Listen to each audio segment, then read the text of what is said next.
am sure that plenty of folks just like, I'm sure that plenty of folks don't necessarily know about this, and that's fine. But there's I found out about it when I was trying to keep tabs on Granite Grok a little bit, just follow along with their content, and I noticed that Joel Valenzuela, aka the Desert Lynx on Twitter, who's this like, he's a pretty well-known crypto guy, I guess, cryptocurrency proponent. It's been featured on CNN, I think it was like a while ago, about, you know, he's totally switching to, he doesn't use American currency anymore or something like that. I'm not really sure.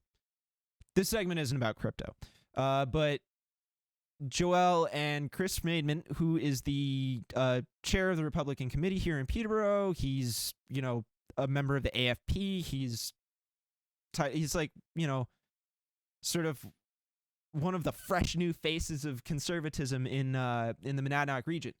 And they've been doing this podcast, this video series podcast thing for a little bit called Live Free and Rant.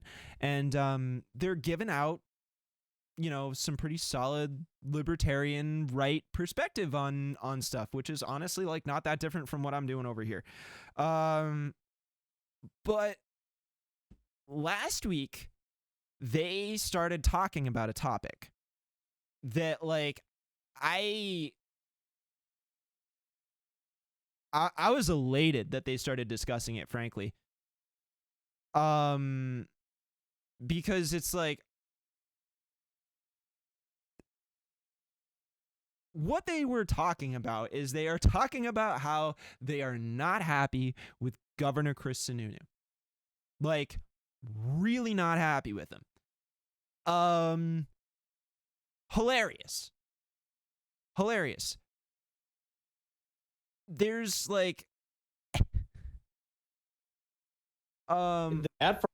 so like,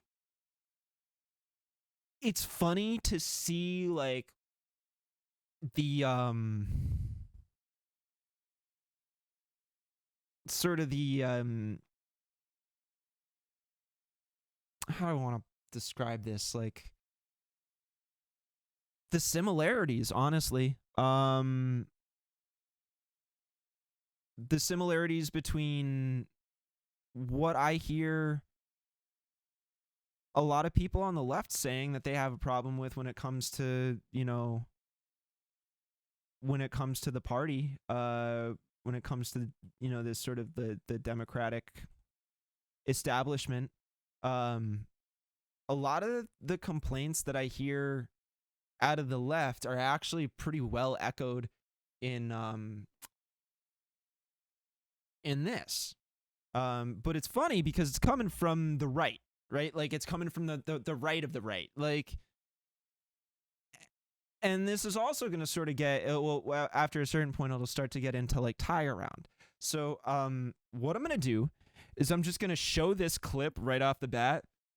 We'll just sort of, you know, I'll probably pause it and chuckle about things, but this is totally something to just like, I mean, look, like, maybe they'll be happy that I'm doing this because I'm like driving their content or whatever, which is fine. If they want to like make fun of me on their stream, I guess they can do that too. But at any rate, I like most of what they're going to talk about here. Actually, like, I'm not really complaining. So let's just I'm going to let this roll here. And we'll discuss this. The vetoes are, you get what you expect, where you have a Democrat majority in the House, a Democrat majority in the Senate, a Democrat executive council. You expect him to hold the line for your party because he represents your party, and there's a platform, and there's ideals, and there's, you know, principles. What you don't expect is when someone from your party betrays those principles. And in my opinion, that's what's happening now. Mm-hmm. You know, like I said, at first, we all kind of went along with it. Nobody knew anything about the virus. Everybody was, you know, paralyzed by fear. We just kind of, I never changed anything about my life. I still went to work. I still went to the lumberyard. I still went here and there. I mean, I washed my hands a lot more often because that's the #1 way to prevent a viral infection. But I was still going to Dunkin' Donuts and McDonald's. Pretty sure. I mean, look, he might not be wrong about like general viral infections, like on the whole, but when you're talking about a respiratory illness, okay, the #1 confirmed way that this particular sickness is transmitted is through aerosolized saliva, okay, that is inhaled. That's why masks. So that's kind of just wrong. Like on a broad scale, correct. Within the confines of this particular pandemic, super duper not correct. Let's keep going. I was still out and about working. You know, I didn't really go to that many restaurants before. So we've talked about this before, right? Yeah, of course. So my life didn't change. I wasn't paralyzed by fear. But a lot of people were, and they all kind of went along with it, and it was just kind of what it was, right? And we were like, okay. I think it's fascinating, this dichotomy that he's setting up of like, you're either paralyzed by fear or you, like, in his context, like, you just ignore the whole thing altogether, rather than like this idea that there might be middle ground where like there's a slew of people that aren't paralyzed by fear, they're just being realists, and they're also not going out to Dunkin' Donuts. I don't know, man. Like, look, if he wants to continue to go to the lumberyard, like, cool, I don't care about that. Like, mad people are going to lumberyards. Like, everybody's building raised beds, whatever. Social distance. Wear your masks. That's all. That's all you got to do. Keep it rolling. 2 weeks, 4 weeks, we'll muddle through this. But when you get to the point of there's, you know, first of all, you lied to us, right? Because it wasn't about slowing the spread, obviously, or otherwise we would be all free by now. Because we flattened the curve. Okay, actually, he's not wrong that he lied to us, but like he's like mad about the wrong part of the lie, right? Like, the lie is that this was ever gonna end anytime soon, right? Like, they can be mad at him that he wasn't truthful with them about how serious it was from the jump, but like, Sununu made a dumb move here, in a sense. Like it's like he's doing the, and they'll get into it, but he's doing like the middle of the road thing, and inevitably he's gonna piss everybody off doing that, which is fine. Like, this is like I can't describe how like this is great news. This is great news that these guys are having this conversation. The hospitals aren't overrun; they're empty. So we did your original goal, and then you were like, nah, I'm going to rip the goalposts out and I'm going to hide them.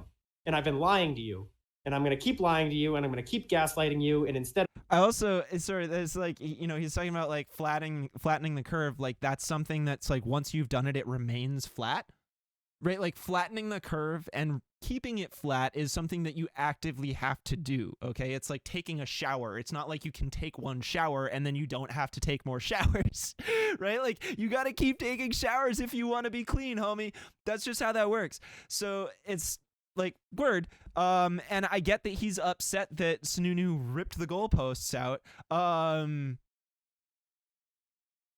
Maybe y'all should be upset with him making you think that this is not as bad as it is in the first place. Like, I don't know. We'll just keep rolling on it. This is good stuff, guys. Of me justifying why I'm doing what I'm doing, you have to justify why I should stop. And that is not the principles we expect from a governor. And they all kind of went along with it, and it was just kind of it was, right? And we were like, okay, 2 weeks, 4 weeks, we'll muddle through this. But when you get to the point of there's, you know, first of all, you lied to us, right? Because it wasn't about slowing the spread, obviously, or otherwise we would be all free by now, because we flattened the curve. The hospitals aren't overrun; they're empty. So we did your original goal, and then you were like, nah, I'm going to rip the goalposts out and I'm going to hide them. And I've been lying to you, and I'm going to keep lying to you, and I'm going to keep gaslighting you. And instead of me justifying why I'm doing what I'm doing, you have to justify why I should stop. And that is not the principles we expect from a governor. So, okay, what he's talking about right there is, I think it was the New Hampshire Journal had asked a question about like what was the way it had gone? It was like, you know, it was more or less the extent like, why did you lie to us? Like, why are you changing things now? And Sununu basically, like, in the exchange, which is hilarious, turned it around and was like, well, I mean, like, I think you should look at the science and tell me why I should do different. Like, he, you know, and which is funny because it's like he's trying, like, in a way, he's trying to listen to like the people, and saying like, hey, if you've got science that I don't have that proves me wrong, prove it to me, because I'm going and getting sources from all of these experts and they're telling me this is what I need to do. So like, yeah, if some random journo decides that like they need him to justify it, it's like it's a false frame, right? Like, in order for that journalist to like truly like that question would carry a lot more weight if that journalists were able to provide evidence to back up what, like, why they're asking that question. So it's like, yeah, I don't know. That's a little mealy for me personally, but I do understand the gripe, and in all likelihood, I'd probably have the same type of problem with, you know, like a centrist Democrat being from the left myself if I were to make, you know, find myself in a similar situation. So we'll just let it roll. That wears our team badge, right? So, he's wearing the red hat. So now we get to that old game of chicken. The civil disobedience game of chicken also applies to the vote the bums out game of chicken, except instead of threatening to arrest you or fine you or whatever else if you disobey, now it's threatening to subject you to a worse dictator. And at some point, it's just like, well, what'll happen? We get okay, like. So one, it's hilarious because these guys are now discussing like the gripe and the pain that like I know a lot of young leftists feel trying to deal with like the whole Biden thing right now.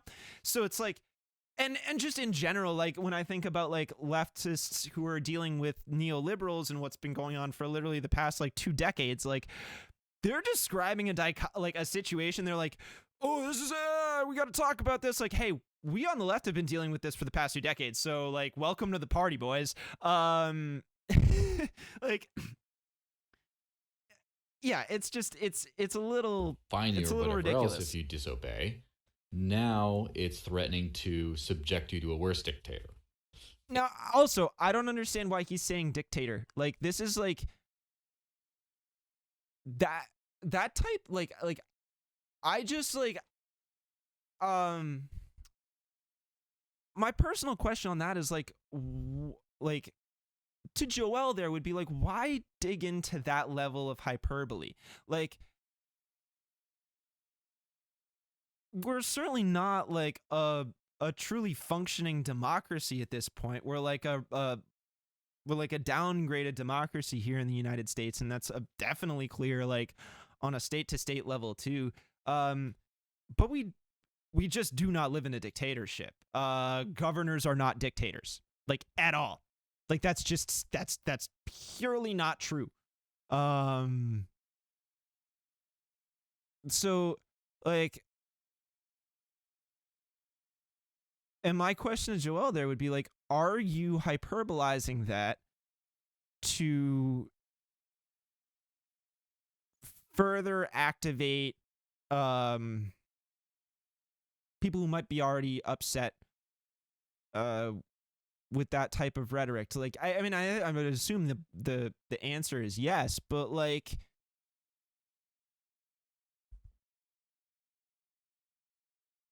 but it's like it's clearly a conscious exaggeration, and like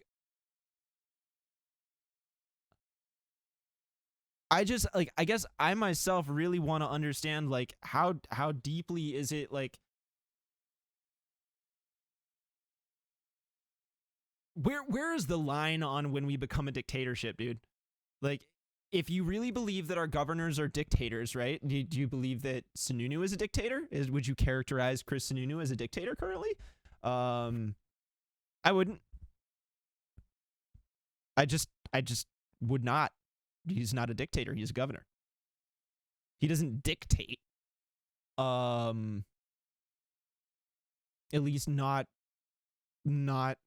across everything. His emergency orders are certain dictations of policy. But that's not the same as dictatorship. And also a lot of those orders are like, they're very like middle of the road. Like they're very non-committal. So it's like that, yeah. It's a little wonky. And at some point it's just like, well, what'll happen? We get the worst dictator, or are you going to vote for me? And at some point, someone's got to break. And so just with civil disobedience, we're, okay, well, fine, I'll open up my business. I don't care if I get arrested. And then all of a sudden they're like, okay, we got to acquiesce. Does voting work? Kind of. But this is the way to make voting work if you're going to make it work. And if you're not going to make it work, stay home. Sorry. Like, don't mess with this. It's a boring, terrible process. So the way you make it work is stay home. You don't play those games. Sounds good. Because the lesser of two evils is still evil. The lesser of two evils means you're always losing at the negotiating table. It's all negotiation. It's all, what do I get? That's actually not. What do I get from these rules? I don't disagree with that at all. And the answer is always get screwed, but there's always like various degrees of getting screwed. And the way to negotiate down your getting screwed is not by always voting for the lesser of two evils. The game of chicken here is vote for Sununu. He's done a lot of good things. But come on, you're shutting down, crashing the whole economy, which I would argue is more devastating than any of the good he did in his entire term combined. Is way worse. Yes, in terms I agree. Of way more destructive. Way like you say, oh, okay, that's like. I would like every leftist that hears this friggin' video that I'm making to make some note of that. Like, please take a minute and make note. Because, like, they talk about how in the primary, and Chris is sitting there wearing an Edelblut shirt. They talk about how in the primary, the gap between Sununu and Edelblut was like 1,068 votes or something like that. Like, it's a very, very, very small margin of error. And these guys are kind of speaking to the Edelblut crowd, right? Like, they're very much so speaking to the Edelblut crowd. And if they actually were to, okay, analogous would be Democrats concerned that Bernie Sanders supporters won't vote for Joe Biden because they think he's a gross sexual abuser. And they're concerned that, like, there's genuine concern and genuine speculation over whether or not the progressive Sanders wing of the party would sink the nomination for Joe Biden against Trump. Now, I would like everybody to consider this same paradigm within the state of New Hampshire, okay? Except, like, it's different. It's genuinely different because unlike Donald Trump, right? Chris Sununu doesn't, he's more like George W. Bush, as these guys point out. Okay? He's like the combo between Jeb and George. He's not the staunch libertarian. He's not the populist candidate. So this is a place in which Sununu is really, really weak. Okay? And we can look at like his approval ratings, right? This is how I see this going, right? You could look at Sununu's approval ratings, okay? You could see him be sky high, right? Over how he's handling the COVID crisis. But those people that approve of that are not going to vote for him necessarily. Think about the approval rating of Sununu's performance during the COVID crisis among Democrats. people that like just probably won't vote for the dude. Like, there's some strategy to be had here. Okay? And in a minute, they're going to get into it further. And I'm just going to let it roll on that. Oh, you cut business taxes, all these other things. The economy goes up. Yay, Sununu. Okay, good. But he just ruined that and then some. So the idea is if you don't vote for him, one of these awful people will get in. It's like, well, first off, we might have to have a term under a terrible governor. We have to be ready to go to jail, right? You have to be... well, yeah, you have to be ready. If you're going to do civil disobedience, you have to be ready to deal with the consequences. Same thing. So if you y'all should talk to some of the people at 350 NH, okay? Because like they just do that work. Like I like how y'all have to acclimate your folks to get used to this concept, or like, you know, like it's this big thing. Like, yo, for the left, this is just daily practice, okay? Going out, getting arrested, putting yourself on, like, we're used to getting stomped by cops, okay? Like, I just look at the difference between, say, a Bow coal plant protest and the reopening protests that occurred at the State House. And that's all I need to say about that. Open. If you vote for if you don't subscribe to the lesser of two evils voting pattern, if you vote for some random other person, you have to take the risk that Sununu's going to lose and someone worse gets in place, and you have to deal with them for a little while. That is a risk that you will take. But guess what? Just like going to jail for doing haircuts, there's light at the other end of that. And that right there is exactly how the left can utilize separations within the right going on right now, at least on a state level. Okay, that's just that, right? Like, it's not a, you know, if you don't like you gotta understand your opposition, man. You gotta understand the math. You gotta be able to plan about it. So this is interesting stuff, man. And you know, like, I don't agree with their reasons for not supporting Sununu during this. But I don't support him either. And if these guys are willing to deal with a Democrat governor for a little while, like, these guys are the hardliners. I don't see why that isn't great news for the left. So, yeah. Really. I don't see how that wouldn't be a huge boon for somebody like Andrew Volinsky. So, I'm going to put up the next one, and we'll just keep rolling. Like, if you're not going to do what the people want or what the people expect you to do, right? Like, I'll tell you, it's a lot more fun being mad at a Democrat governor.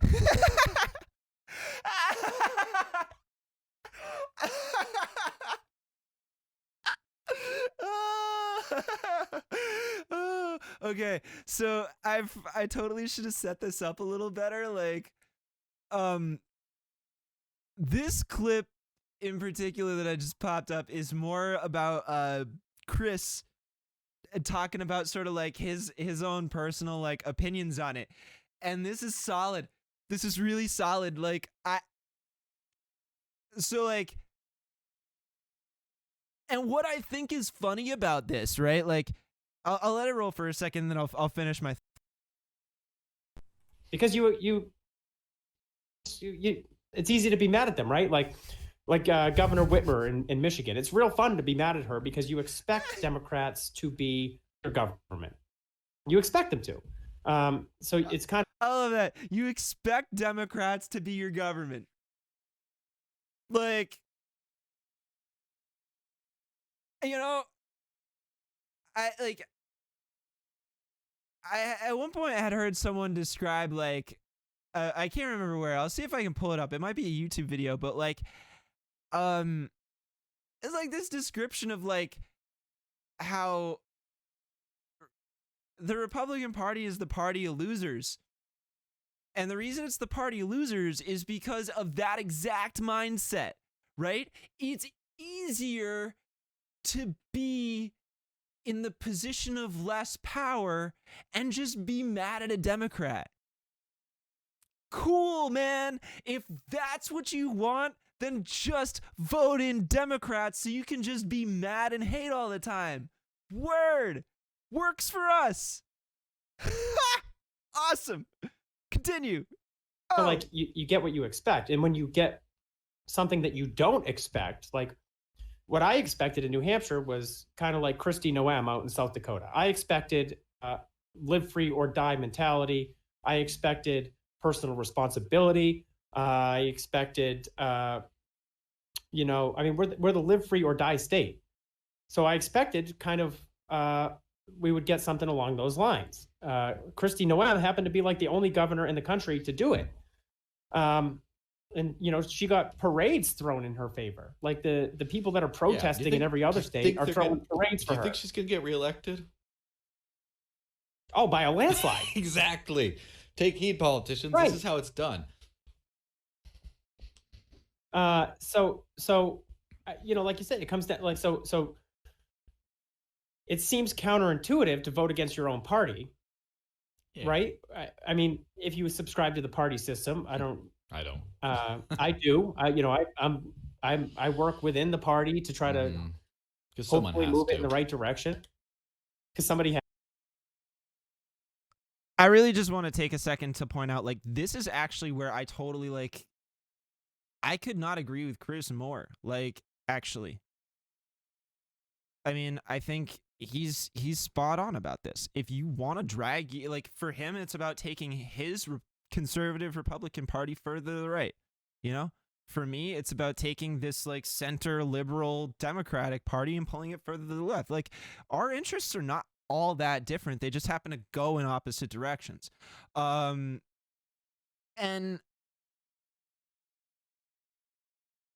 I like the idea of for populists, I like the idea of trying to reconsider and reframe this the division between, say, the left and the right in terms of a populist or a more libertarian way, because I certainly agree that there's this concept of left libertarianism, right? Like, you can be on the left and still have libertarian values. They're not necessarily mutually exclusive. And the you know, those charts on the internet would put authoritarianism on the other side, which I think is like an apt comparison. And like, but it's, you know, I think what I like, look, I feel like my own personal orientations to this are not all that different from Chris's, in the sense that, like, when it comes to like where I would feel about like or where we might sit on like the authoritarian to libertarian scale, right? Like, I just can't get all the way into that. Like, you know, like, look, there's a lot of value in anarchy and that type of concept, and there's a lot of things to be learned from it, but like, there's shades of gray. And I think what's at least decent about what Chris is saying is that he recognizes in his own party that that's a shade of gray that he's got to deal with, right? And I think folks on the left, folks that are going to deal with this long term, can learn from this, right? Like, this is not just a dialogue that we have internally on our own side, but it's something we need to also observe and consider in the right. So yeah, let's roll on that. Has to. So I think working within the Republican Party is one of the easiest and fastest routes to get to liberty, to get to smaller government. The Republican Party was founded on the ideals of personal responsibility and smaller government. Mm-hmm. So to get back to that, you know, I working within the party is fine. But if we have to suffer a term, 2 years of a Democrat governor, it might just be what we have to do. And, you know, that's not to say I want all Republicans to lose. I want now.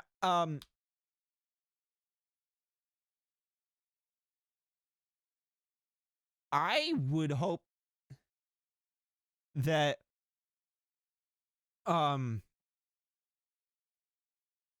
Democrats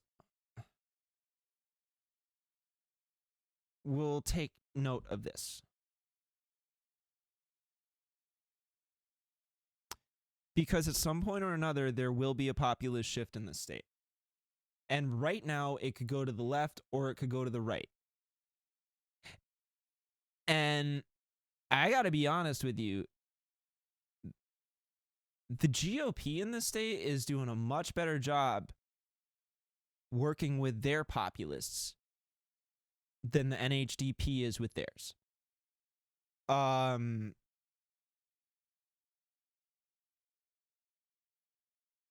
Yeah.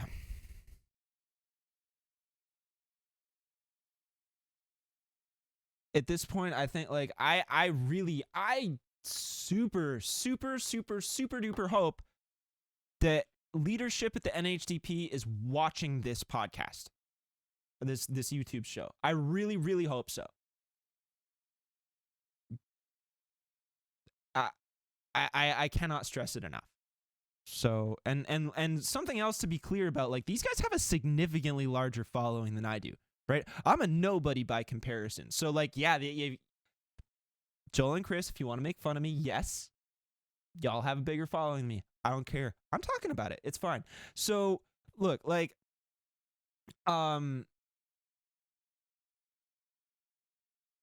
there's commonalities on this, but like, far be it for me to be opposed to him, like, accepting that they might have to deal with an awful leader for a while, right?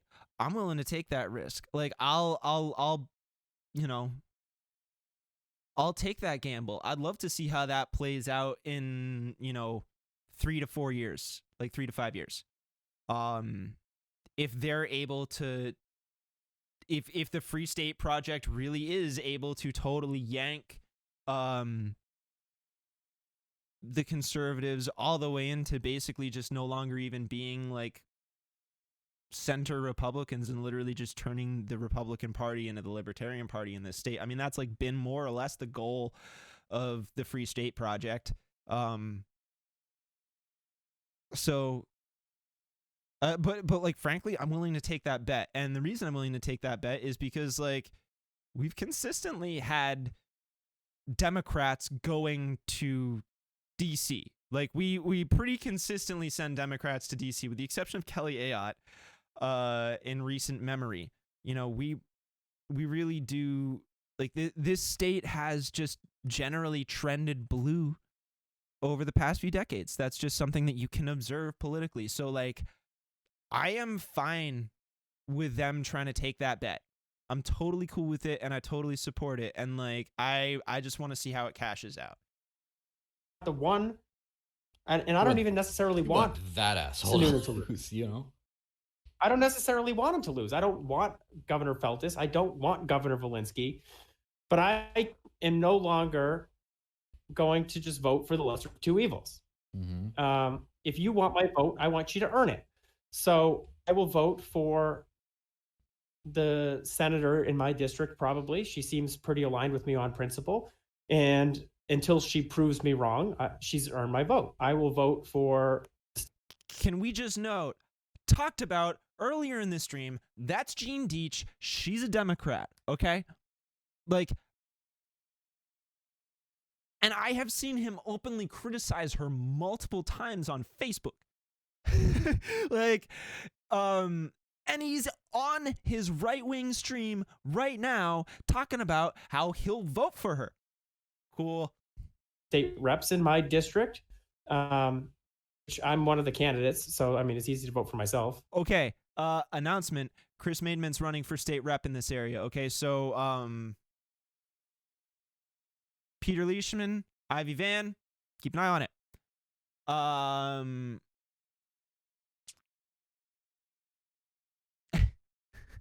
Hold on, I gotta back this up because this is a great moment. I just want to let the whole thing ring out. She proves me wrong. She's earned my vote. I will vote for state reps in my district, which I'm one of the candidates. So I mean, it's easy to vote for myself, but I betray myself all the time. So who really knows, right? Great. If he's gonna, if he gets elected and starts betraying himself, okay, that's cool. I mean, like, it seems like he's making a lot of concessions that are certain betrayals to his own beliefs throughout this stream in the interest of like a long-term achievement. And like, I'm happy with that. And I think the main reason I'm happy with that is that history seems to be bearing out that like, that's not necessarily like a long-term, like something that will fully come back. I mean, like, who knows? Maybe I'm wrong. I could be.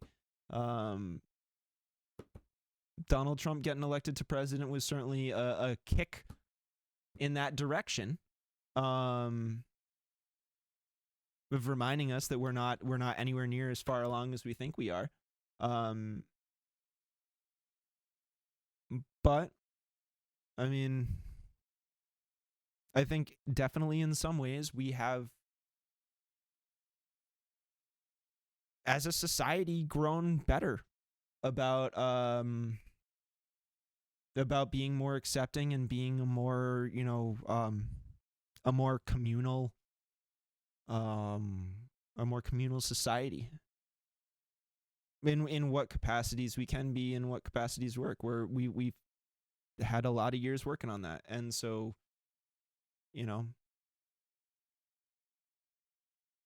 look to the past versus walk to the future. I don't think the future is the past. If they want to see the future as a way to return to it, cool, but I'll let them, I'm happy to let them try and walk that road, because strategically speaking, I can see how it would be a huge benefit to the left. Now, that's not to say that I would cast a vote for the guy, but it's interesting stuff to think about. Depends on what you're going to get. So basically, until you give me a reason not to vote for you, what do they say? What did Reagan used to say? Trust but verify. So I trust that these people that run on these platforms will adhere to that. And once you violate that trust, you're going to have to re-earn it. Mark Warden, Governor Hoel, Governor Hines. Sure. So I mean, a primary would be very interesting, right? Governor Hines, yikes. We saw how close it was in 2016, and we have a governor now that's not, upholding to the live free or die principles. So I think a primary would be very interesting. Yeah, let me chime in on that. It's going to be a lot of money, a lot of time. We're kind of late, so go ahead. If it's Hoel or Hines or whoever you are, potential primary opponent to poor Chris Sununu and his weird Frankenstein head. If you're going to be a primary opponent to this guy, start finding all the businesses now that are defying the orders and start trying to support them. If anyone got fined, help raise money to cover that. Start going to them, start patronizing them. That's your groundwork. That's your seat. And people remember, I remember that guy who was, breaking the law, like just to support my business, to support the end of this kind of stuff. This is my guy. He's not just saying, hey, I know people are pissed off at Sununu. I'm going to go run against him because I want political power. It's like, even if whether or not that's the case, you got to get in there now. You got to make sure you show that you care, even if you just care about getting elected. But the only way you can do that is by actually supporting people before you're even running. Go start doing that. Get that. Okay. Yeah, that's great, right? That's super, super great. That last bit that Joel was going over there, because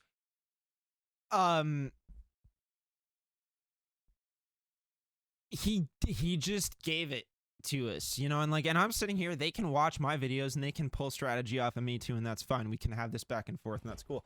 But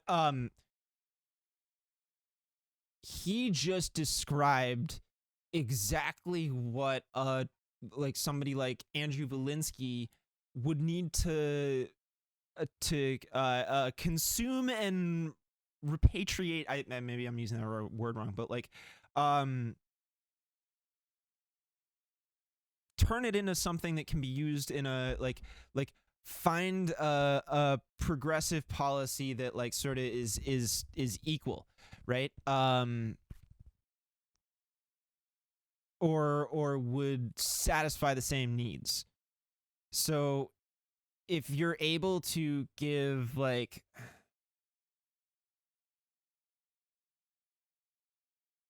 if you, and I don't necessarily know the exact policy here, but like to shore up small business loans, to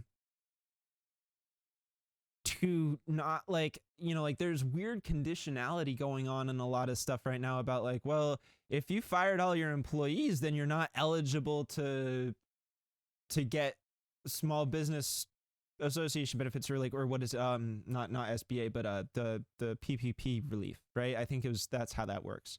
That you're not allowed to get the relief if you've laid off your workers because you needed to keep your workers on the payroll in order to pay them off. So it's like, and it's like this catch-22 of like there was too much time that elapsed, and like no restaurant owner has enough money to pay all their employees all that time at their full salaries and keep their building and all this stuff. So like you're setting up an impossible dichotomy, and a lot of those owners are going to say, dude, I just want to get back open. I just want to get back to work. They might not be saying that if they're actually like assured that their business is just like, okay, we're going to take you, we're going to cast you in amber right now, and we're going to wait until this stuff is over. We're not going to let your business fall apart. And like to that extent, it's like, look, I saw that Dave Zay, owner of Harlow's, who's been on the channel before, he made a post about how like there's like restaurants are hiring lobbyists now. Like there's this whole new wing of lobbying going on in Congress by rock club owners and restaurants, because the entire industry is decimated. And like whenever we as a society either get out of this pandemic situation or find adequate ways to accept this into our new norm and find ways to like continue on with society while dealing with the fact that like, okay, existing is more dangerous now. Like I think that's a reality people don't like grapple with enough, is like, what if this is permanent? What do we do then? What are the steps that you take? Like you got to have contingencies like that. And I think like the biggest gripe, I would say, like the part of the problem here is that like ain't nobody have contingencies for if we couldn't reopen in 2 months. When this first came out in March, like, right? Like that's how everybody was talking about it. And it's like, that was the shot in the foot, because there was like only a handful of outlets or sources were saying at the time, this could go on indefinitely. Just don't have